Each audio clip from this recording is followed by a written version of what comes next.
नमस्कार दोस्तों, आज के इस वीडियो में हम आपको बताने वाले हैं जिसमें एक बुढ़िया को भगवान विष्णु स्वयं रथ में बिठाकर वैकुंठ धाम ले गए और बाकी दो बुढ़ियों को लालच और लोभ के कारण भगवान के श्री चरणों में जगह नहीं मिल पाई। बहुत समय की बात है, एक गांव में एक बूढ़ी महिला अपने परिवार के साथ रहा करती थी।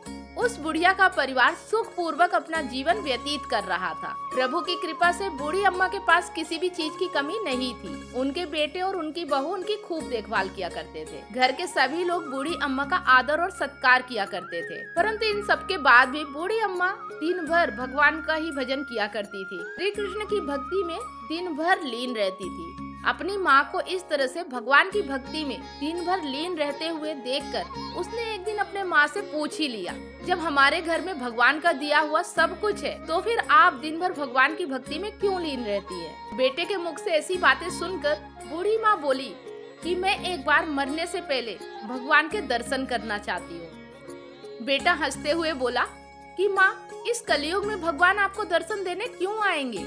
यदि आप चाहती हो कि भगवान आपको दर्शन दे तो इसके लिए आपको सारे सुख त्याग कर जंगल में भटकना होगा और ऋषि मुनियों के साथ रहकर जगह जगह विचरण करना होगा। यह सुनकर बूढ़ी अम्मा सोच में पड़ गई और बाद में सत्यता पाते ही अगले दिन भगवान की खोज में श्री कृष्ण गोविंद हरे नारायण का भजन गाते हुए घर से बाहर निकल गई। कुछ दूर रास्ते में चलने के बाद उन्हें एक और बूढ़ी माँ मिली। तब उन्होंने पूछा कि बहन, तुम भगवान का भजन गाते हुए कहाँ जा रही हो। तब इस पर उस बुढ़िया ने जवाब दिया कि मैं हरि दर्शन के लिए जा रही हूँ। दूसरी अम्मा को लगा कि शायद वो मंदिर जा रही हो, परंतु उन्होंने तो बताया कि वो भगवान के साक्षात दर्शन करना चाहती है। ये सुन बूढ़ी अम्मा भी भगवान दर्शन के लिए उनके साथ चल पड़ी। दोस्तों, फिर बूढ़ी अम्मा आगे की ओर चलने लगी। अभी वो थोड़ी दूरी चली थी कि आगे उन्हें एक और बूढ़ी अम्मा मिली। पूछने पर उन्होंने बताया कि वे भी हरि के साक्षात दर्शन करने जा रही है। फिर क्या था, तीनों बुढ़िया एक साथ हरि के दर्शन के लिए चल पड़ी। इधर भगवान विष्णु वैकुंठ में बैठे सब देख रहे थे।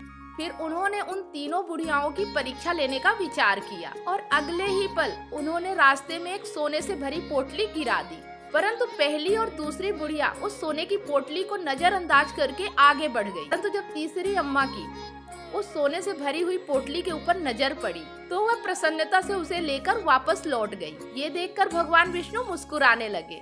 फिर बाकी बची दो बुढ़ियाओं की परीक्षा लेने के लिए भगवान विष्णु ने उनके मार्ग पर एक सोने की ईंट गिरा दी, जिसे बिना देखे पहली अम्मा हरि भजन में लीन अपने मार्ग में आगे बढ़ती गई। वहीं दूसरी अम्मा के मन में उस सोने की ईंट को देख के लालच आ गया।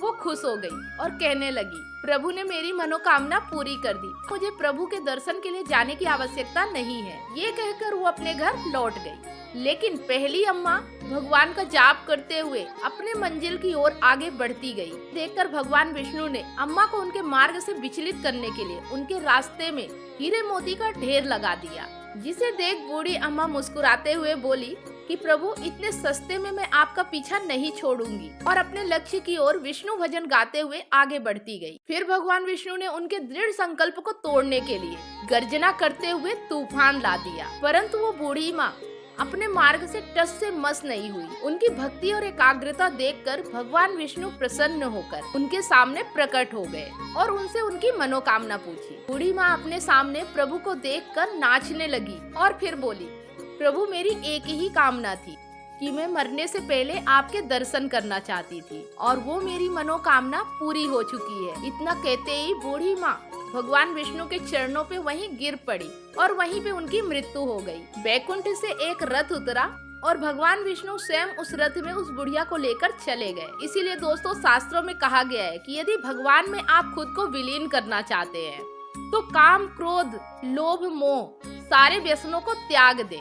हरि के नाम का जाप करें। खास करके कलयुग में आप हरि का नाम जाप करने से ही उनके चरणों में स्थान पा सकते हैं। तो दोस्तों, उम्मीद करती हूँ कि ये कथा आपको काफी पसंद आई होगी। अगर पसंद आई है तो इसे ज्यादा से ज्यादा लाइक और शेयर करें। आज की कथा यही समाप्त हुई। हम जल्दी ही मिलेंगे किसी और कथा के साथ। तब तक आप हमें इजाजत दें। आपका बहुत बहुत धन्यवाद।